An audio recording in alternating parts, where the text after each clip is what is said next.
Hello there. So, we are just going to go over a process to help you land your next client in the next 5 days, ideally, with ease and alignment. So, to do this, let's first talk about why and what you might be experiencing and what we're specifically going to be trying to overcome in this process that we're about to map out here. So this is if you've got, say, an audience, but you're not getting leads from them. That's the first main obstacle that we have to deal with if you're going to get your next client and it feel not like random chance, like you're waiting for someone to just drop out of the sky knowing exactly what you do and saying, can I give you money for it, please? So the next obstacle we have to deal with is that you might be feeling uncomfortable making offers and actually transitioning leads or people who you're speaking with to saying, hey, there's this thing that I offer and it may be of interest to you. Can I talk to you about it? If that feels uncomfortable, that's something that we need to address. So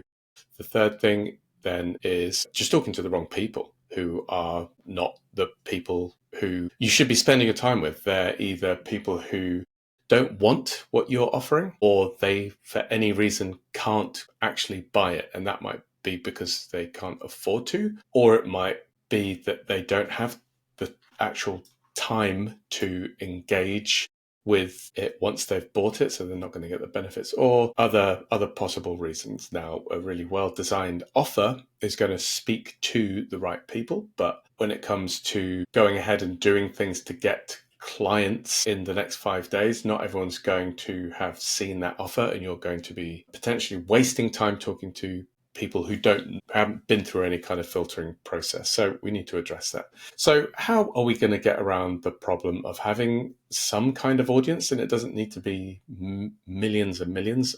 No, people who do extremely well with small audiences. It's about quality over quantity. So what do we want instead of having an audience with no leads? Well, we want leads very regularly who are already pre-sold on our offers. If we have that, then that means that, not only do we have an audience and leads, but we have really high quality leads where it's not going to feel like you have to become someone that you're not in order to sell them something.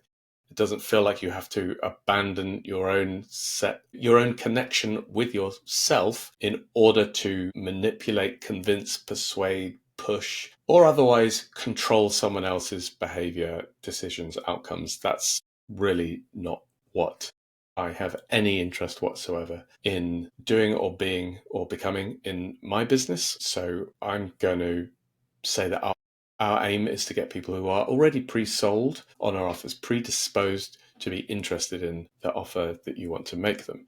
So how about for if you're uncomfortable about making offers? Well, what we want to get to instead is that you feel aligned and you feel connected making offers. So that happens naturally and with a sense of ease and alignment. So you don't feel like you're abandoning that part of yourself who is concerned with your own internal congruency to your own principles and values. So when it comes to talking to the wrong people, very simply, what we want to get to as a place instead is that you only spend time talking to the right people. And again, we can categorize and define that, and we will do in a moment. So let's dive into how we actually are going to get from these problem states to the ideal states that we've just defined. So when we have an audience with no leads and we want to get to a place that we have tons of leads who are pre-sold on our offers, how do we actually do that? What do we actually need to put together as projects, as action points in order to make that happen? Well, we want to start off by making hand raise offers at least 3 times a week. So if we do that, so hand raise offers are just in wherever your audience is, wherever you engage with your audience, we're going to put content out 3 times a week that has an opportunity for them to self-define as someone who wants a little micro thing. This is where lead magnets or Similar things, deeper content that will actually help people with a practical. It has an inherent promise that pre-qualifies someone as being a great client. That's a great example of what we're going to ask someone to raise their hand about. We want to do that 3 times a week. Then the second thing that we want to do is to have radical transparency funnels in place. So this is by far my favorite kind of way of doing business. And this goes back to when I started creating my first offers, my first businesses. What I would do, there was one where I was a voiceover artist, and I noticed that a ton of other actors really wanted to get into doing voiceover work, but everyone was doing it in a way that was great if you basically won the lottery. Write to big voiceover agents who would then take you on and do a whole bunch of stuff and represent you and get you huge gigs worth a ton of money. And as far as I could make out, that was great if you won that lottery, but it was a horrible strategy if it was your only approach. And so I outlined, with radical transparency and depth and clarity, a guide that walked through how I had gone and got my first voiceover job in under 14 days, and made it a step-by-step instructional guide on how anyone else could as well. And I made it so radically transparent that I got comments. I just uploaded it as a blog, and I just went out on social media and said, hey, I made a guide that shows how to do this in this specific way to solve this specific problem for this specific type of person. If that's you, then you can read it here. And people read it, and I got comments on that blog saying, I did this and I have just got my first voiceover job. And then people would ask me questions about the next step. I didn't have to do any kind of persuading or any kind of bullshit, because it was just completely transparent. Like, this is what I would do if you're in this position and you want this outcome or you want to solve this problem. This is what I would do. And I made it so radically transparent that there was no convincing, there's no like selling to do. If it's the right thing for someone, then they want more of it. And there's no one else on the planet who they want to help them with that thing than the person that's already helped them to get progress solving their problem or getting what they want as a result. So that's what a radical transparency funnel is. So let's get back to hand raise offers. So if you're putting these out 3 times a week, how exactly are these going to work? Well, very simply, first you need people's attention. So you need a hook, and you create the hook by meeting people where they are. So this is where you need the messaging framework that I help clients to put together, where you need to get clear on where they are right now. And that means what at the moment is frustrating them in the short term, and what do they want, like now, in their, when it comes to the problem that you help them solve with your ideal client. What are some of the immediate? So let's get clear on this. So when I say their frustrations and their wants, I use those words specifically. This is a framework that I got from a guy called Taki Moore, who's also not where I found this triangle framework from, actually, but he also uses it. I happened to find it from someone else,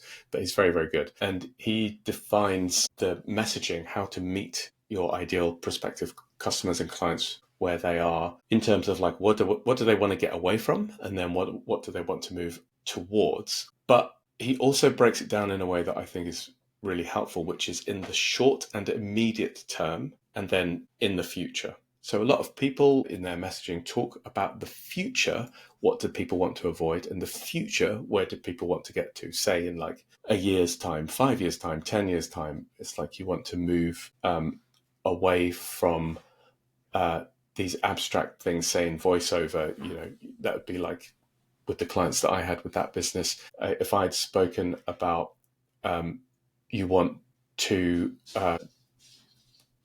how to avoid getting the wrong £3,000 microphone, for example. Yeah, that's something that people want to avoid, but like that's not what they're dealing with right now in the in the immediate tense.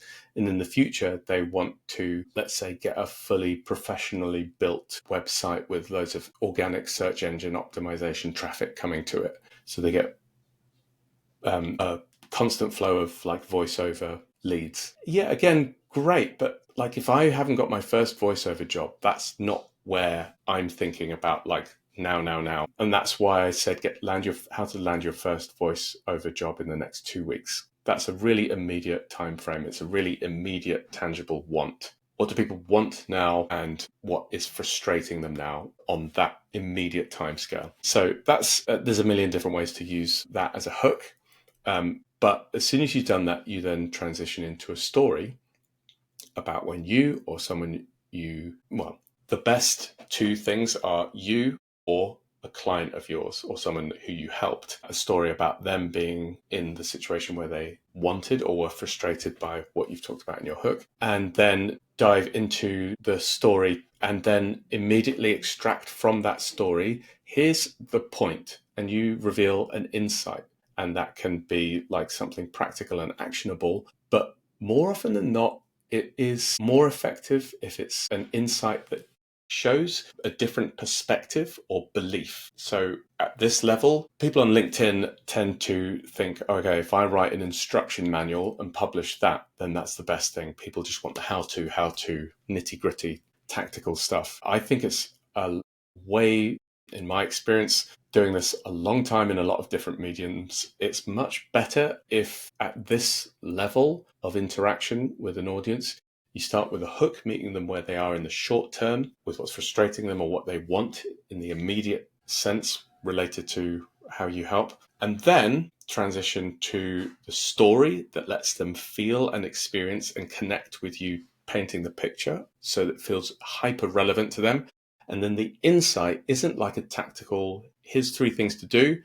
It's actually an insight that shifts their perspective on the fundamental nature of their problem. If you can, with truth, transparency, authenticity, offer someone an insight on that level, it's, in my experience, going to have a far more profound and lasting connection and benefit to them. And then it will also raise their appetite for the actual tactical how-to stuff. And you will be the obvious person because you are the one who has helped shape the nature of how they perceive their problem and their goal. And then finally transition to the call to action. What's the call to action? It's a chance to go deeper in some way. 2 really great calls to action to use with this. First one is I made a something. It can be a video, it can be a podcast, it can be a guide, whatever it is, that helps. And then exactly what the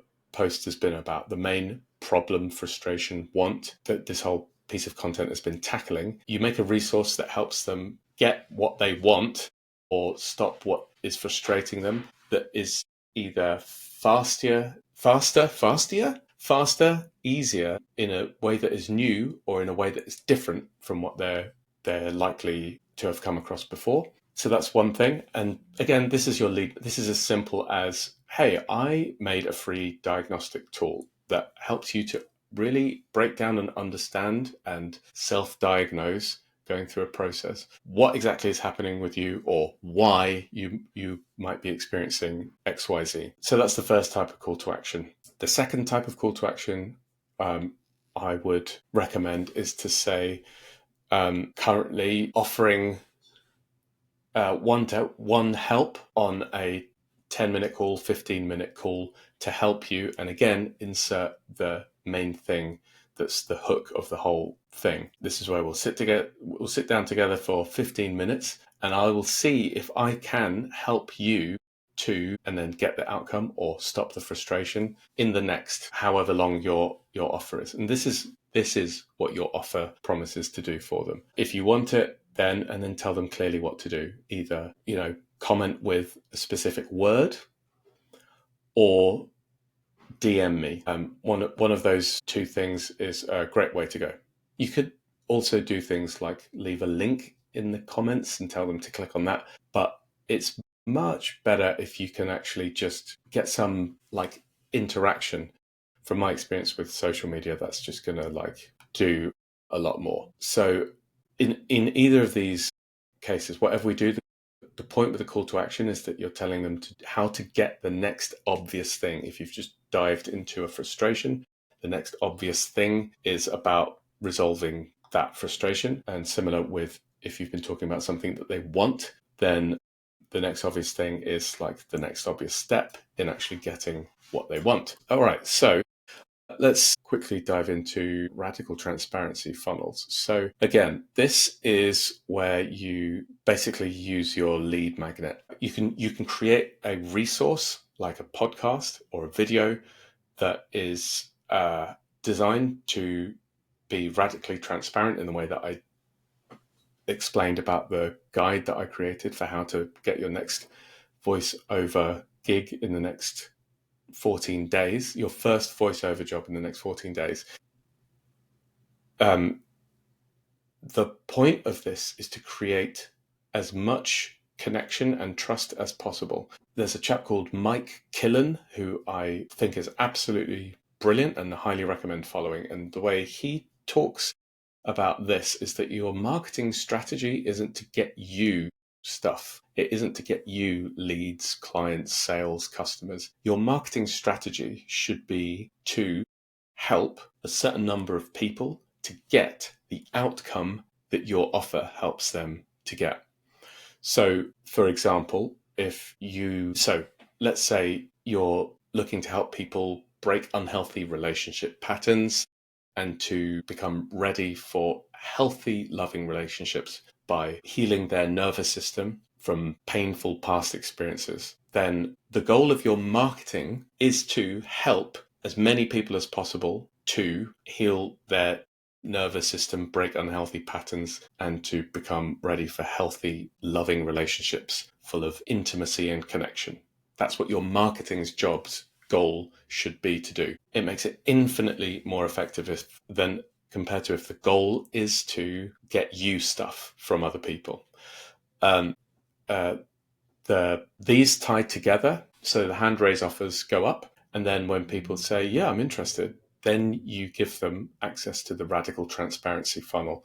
That could be a YouTube video that you make that is super high value and is like your best attempt to help someone who watches it to get the outcome that it promises them to get. The same with lead magnets, the same with anything and everything that you offer as the next step based on people raising their hands in the hand raise offer stage. Right, clear? Great. So let's move on to how do you go from feeling uncomfortable making offers, transitioning conversations, people who you're like, there's a chance that I could actually help these people, into feeling aligned and connecting, making offers. So that just comes naturally, or next best thing to naturally. So how do we get that done? So first off, we need to change mindset. So this is relevant if you are, for example, having an issue in like wondering about rejection, failure, things like that. Then the way that I would suggest that you see this is that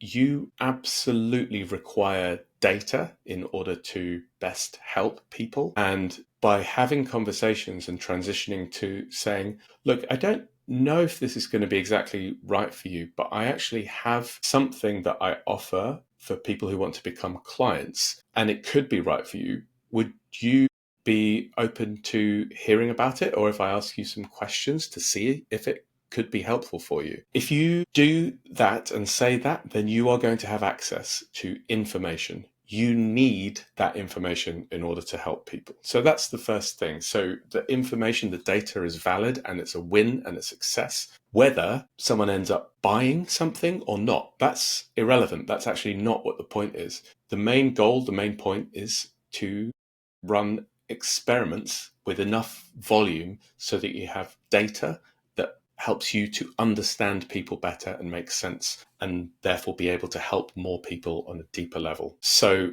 the next thing that's going to help a lot as an action for feeling aligned and connected making offers is something that frankly I hate that not enough people talk about when it comes to marketing and sales. It's all about getting this bully mindset putting a game face on. And to me, it just speaks of a requirement, some assumed requirement that marketing and sales is inherently an icky thing, which is what a lot of people think. But a lot of people think that is because of terrible, terrible advice, which is that you just need to suck it up, get your game face on, ends justify the means. If you're confident that your stuff really helps, then you should do whatever it takes to get them to buy it because it's in their interest. I detest every single word of all of that I just said. I do not believe it for a single moment. I detest it. So what I advise actually is the opposite, which is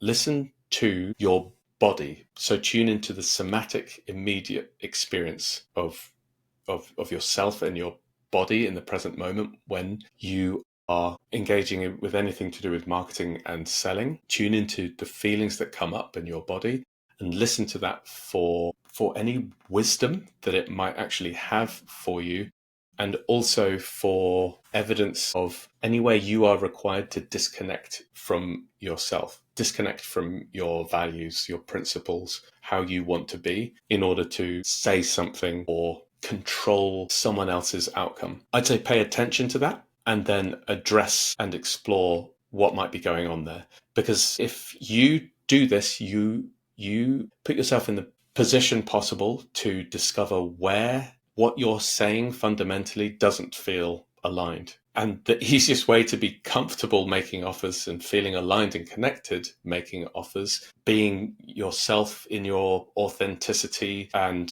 not feeling icky or like you're selling out, is to only say things that you genuinely feel are true and that you feel aligned and connected with while you're saying it, and to just refuse to do anything that isn't that. As far as I'm concerned, that's the easy button for all of this, because if you do that, then what's going to happen is that you're going to only say things that you feel are true, which means that you'll feel better and better every time you turn up for any sales or marketing activity, which means that you'll start to enjoy it and feel like yourself, which means that your whole presence is going to change and be full of genuine authenticity, conviction, connection. And people see that. People see that in so many ways. It's overwhelming.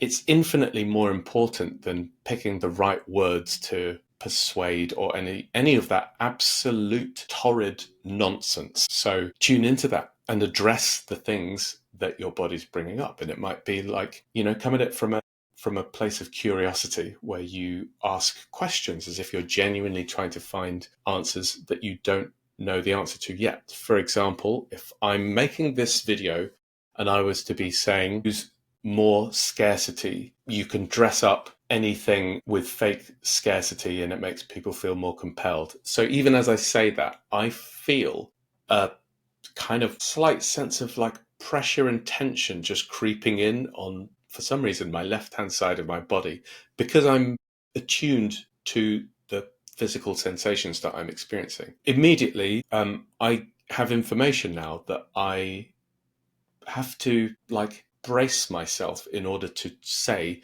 I recommend that you use fake scarcity or urgency as a tactic to manipulate people into feeling compelled to do what you want them to do. That's invaluable information, because if I listen to it, I can say, oh, easy. I never say that under any circumstances because I am required to disconnect from myself in order to say it. And that's something that I'm not willing to do under any circumstances, let alone to make a buck on the internet. No, thank you. So let's go on to the third thing. So talking to the wrong people, and instead we want to get to the point where we're only spending time talking with the right people. So first off, we have to qualify and filter people for being the right people. And to do that, we need a list of criteria. So an excellent list of criteria to use to qualify people is something created by Dean Martin, who's a very prolific marketing person. I don't know him in depth, but I know this framework, and I know a couple of other things that he created that are really good, but I'm not vouching for his entire character under any circumstances because I don't know him well enough. But this is excellent. So just for the first 1 to 10 minutes of interacting with anyone who raises their hand or says, hey, could you help? Or who in any way engages with you and becomes a potential lead, before you then schedule a call, take a bunch of time trying to convince them of anything, which again, you'll notice that this whole process is pretty devoid of convincing or pushing people into doing anything. We can, in anywhere between 10 seconds or 10 minutes, we can find out if they are the right person to be speaking with. And then we can take the conversation onto the next level if they are, or we can, with transparency and authenticity, end the sales conversation right here and not waste anyone's time with it. So Dean Martin has this framework called the 5-star prospect, which I think is a really useful 5-point, these are the 5 stars, checklist, which are either yes or no, that you can find out incredibly quickly to then know whether or not to go into a deeper conversation with this person, or to save both of your time and say, based on what we're talking about, it wouldn't make any sense for me to use either of our time with talking about this. And you could offer them alternative resources that may be helpful for where they are, if you so wish, and if anything comes to mind. But that transparency is very, very healthy for everyone involved. So what are these 5 checkboxes? And you don't have to get all 5 of these, but they'll give you a really great feel for, okay, not perfect, but this is definitely worth exploring and taking a bit more time for both of us. I'll make them that offer. This isn't a hard and fast black and white thing, but it's very helpful to have this criteria in your mind. So what are the 5 things? The first one is that they are up for engaging. And this helps take out all of the concern about people who, all the people in your audience or on social media who don't raise their hands for stuff. It's like, well, they've already not met that first criteria of being a 5-star prospect. So let's not worry about them for now. Maybe in the future, they will be up for engaging. So this is the first step. We only worry about people who are up for engaging, who are up for sending you a DM, commenting on your hand raised posts, or reaching out in any other way, shape or form to say, hey, I've got a question, or what would you recommend about this? Or I'm really interested in some of the stuff that you've been talking about. And then, making any kind of request for any more information or help from you. Are they up for engaging? The second point is, are they friendly? I would suggest that you don't waste your time trying to help people who are unpleasant to have a conversation with at first meeting. It's only going to get harder. People tend to put their best foot forward, and there are absolutely exceptions to this. People have all sorts of things going on in their life we all have the capacity to be pretty terrible if we wake up on the wrong side of bed, or if something happens in our life, and you can use your own discretion to make allowances for that wherever you feel like it's relevant. But barring your instinct for, there's something going on with this person, I don't think they're really like this, I would just, if they fail to meet this criteria of being a 5-star prospect, hey, wishing you all the best, thanks for getting in touch, take care. I mean, that's it. Simple as that's a big no.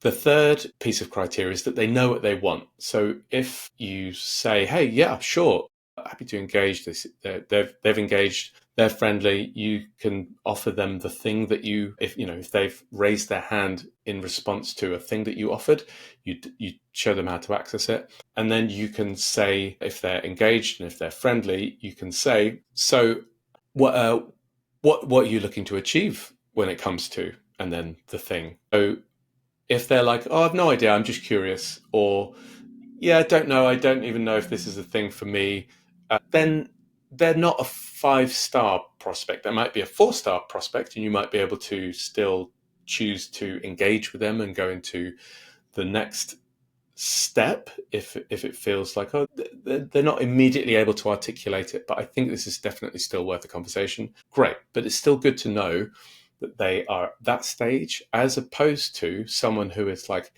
yeah, so going back to the relationship example, someone who's in unhealthy patterns. So it's like, if someone's like, yeah, I've been getting involved with people who are who just turn out to be emotionally unavailable. I have no idea why I keep falling for them. I want to understand exactly where this is coming from and why, having been to a bunch of therapy, it still seems to be something that I fall for. That's a very clear want. So that would be a big tick if that's what your offer does, helps them with. The fourth thing is that they want that thing soon. So if it's like, okay, yeah, I want that. It doesn't really bother me at the moment, but I feel like, in 10 years' time when I'm thinking about getting married and having children, then it might be something worth kind of having on my radar a bit. That's not someone who wants something soon. Whereas if they're like, I'm just so sick of this. I'm absolutely sick of it and I've had enough. I've decided not to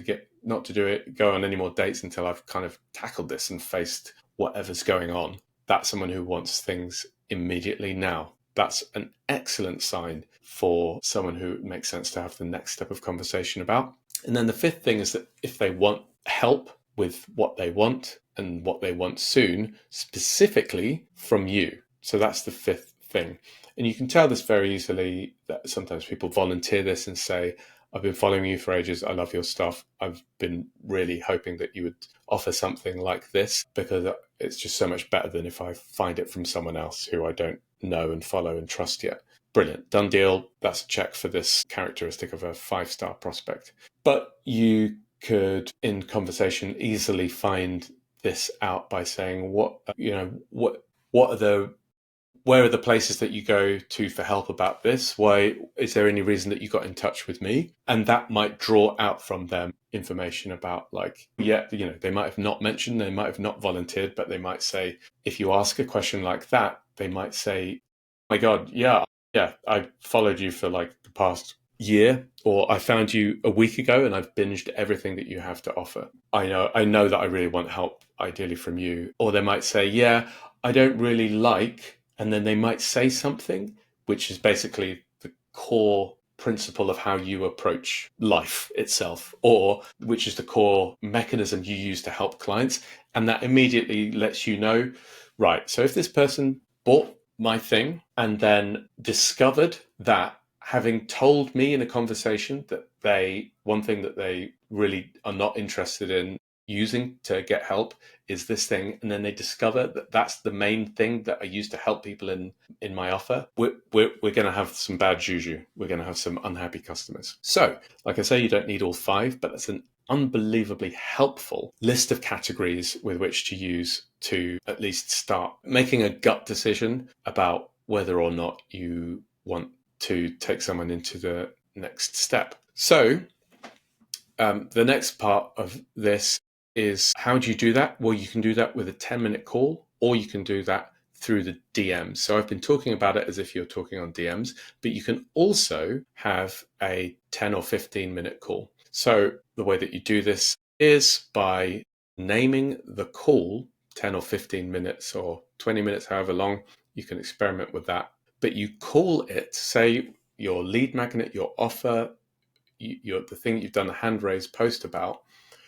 That should be the big outcome that you are offering. That's like a golden thread all the way through, and it should be what your offer, your back-end high-ticket offer, also helps them with. So the name of this 10 or 15-minute call, and again, this is a Mike Killen idea, which is wonderful because it acts on the principle that I love most in marketing, which is transparency. You name that call the 10-minute call to see if I can help you get, and then the outcome, whatever the outcome of your offer is. And you can add time frame in the next 90 days, whatever. What do you do then if all these lights are green and you're getting people to this stage in a way that feels like really exciting, super aligned? How do you actually do the sell? What I love to do is to say, where are you now? And then have a really natural, genuine conversation with them, asking them questions. That's the most important thing, from a place of curiosity, to really try and build a picture that you can not only understand or list out, but that you can feel and that you can see and that you can empathize with, about where they are now and why they might be there and what they may have tried in the past. and then where they want to be in the future. Where are they now and why and what's happened? What are the circumstances around there? Where do they want to be? What would it look like if someone waved a magic wand and they got everything that they wanted? Talk me through what that would look like. And then ask questions from a place of in the moment, present curiosity and care and authenticity, just like natural, normal human being who's interested in this type of thing. Where do they want to get? And any questions that come up around that. Well, what have you tried in the past? Right, how did that go? Okay. Well, hang on, you said that. So would you mind talking me through why do you think it ended up being like that? Or what made it feel like that? Etc. etc. And then I would suggest you come from a place of authenticity and think through if this person became a customer of yours, the things that your offer does, the stages that it would offer, the resources, the support, the training, the tools, whatever it might be, the accountability. If that person had all of those things, would it bridge the gap from where they are now to where they want to be? And I would talk them through that. Once you've had time to talk through where they are now and where they want to be, I'd make notes, and I'd be thinking from a place of genuine outcome independence, not trying to do this with the view to get their money from them into my bank account. That's really under no circumstances how I'd suggest operating.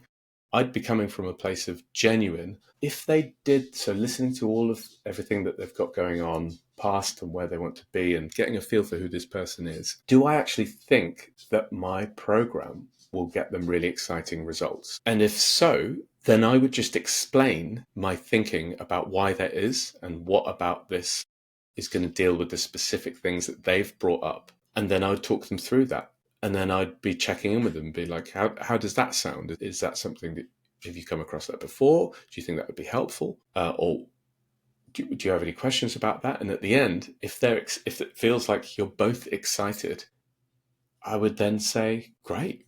Would you want help? Do you want my help doing all of those things with the goal of, and then the outcome?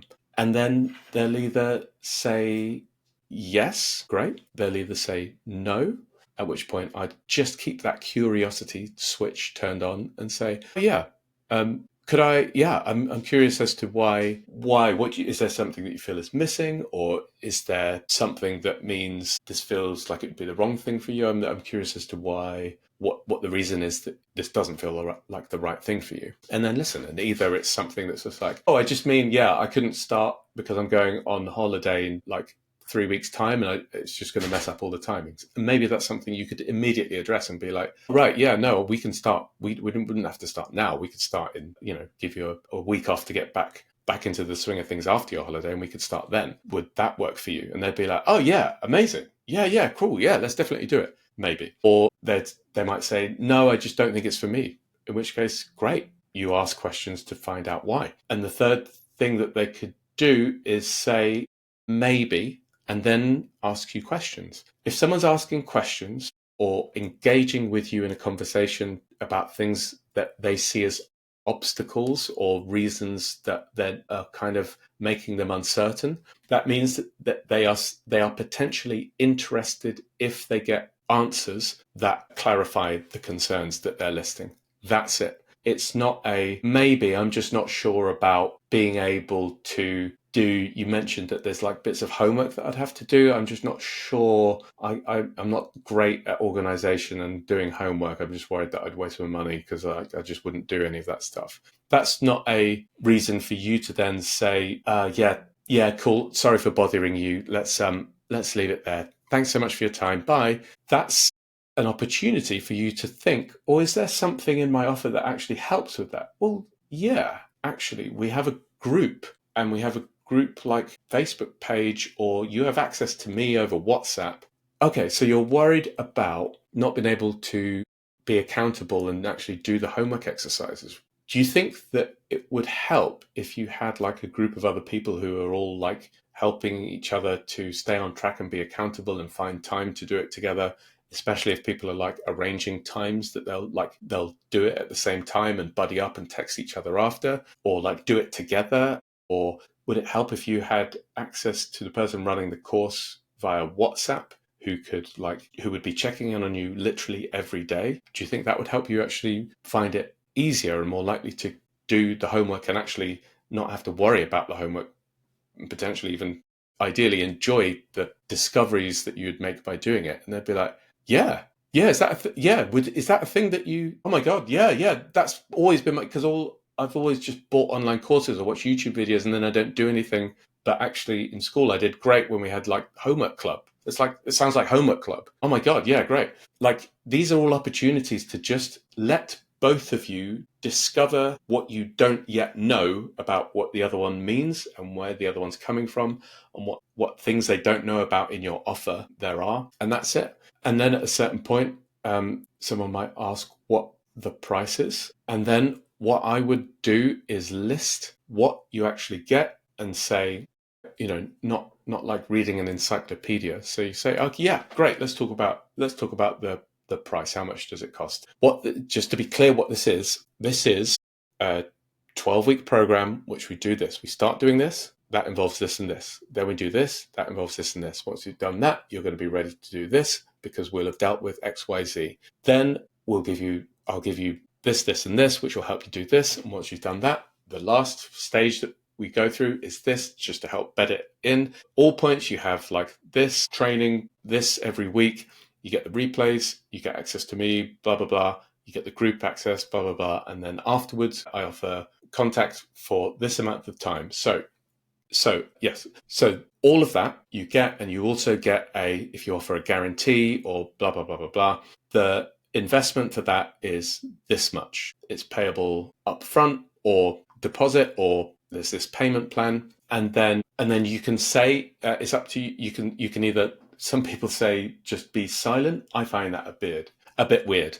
What I would do instead would be to say the investment is this much. We can get started as soon as you send payment. I'll then start the onboarding process. What would you like to do? Some people say, so do you want to do it? Basically, I would refer you back to this step. Listen to your body and feelings for wisdom and disconnection. But at the same time, practice this step in advance over and over and over again, because it can feel weirdly unnatural, even though it's basically giving someone an opportunity to say, would you like the help that you've been suffering without for days, weeks, months, or years, all on a plate with full support? However you want to say it, however feels natural, just make the concrete offer. Say what they get, say how much it is, and then I would suggest you ask a question like, what would you like to do? That's a great neutral one, because it's outcome independent. Some people say, do you want to do it? I'd love to work. I think you'd be great in this program. I would absolutely love to work with you. I'm confident that if you do X, Y, Z, then we're going to see really great results. Would you like to go ahead? I can send you the payment link right now, and I can literally start helping you with this as soon as the payment comes through. I'll send you the onboarding stuff. Cool. That is my full breakdown of how I suggest going about getting your next client in 5 days with ease and alignment. I think this is all super enjoyable to do. If you're doing something that you're interested in and care about and helping people in a way that is meaningful for you, I don't see how there's too much of this process where if you use the goals that I've said, which is like your marketing itself, the goal of that is to help X number of people to get X number of outcome, that is the outcome that you deeply care about helping people to get, then it should be an exercise in really exciting authenticity and discovery and self-expression and connection with the people who you find very meaningful to connect with. With that said, let me know if you have any questions, or if you'd like any help, or if you want any specific resources or trainings to help with any specific parts of this. I'm going to be creating some anyway, but if there's any that would be particularly helpful, then just let me know.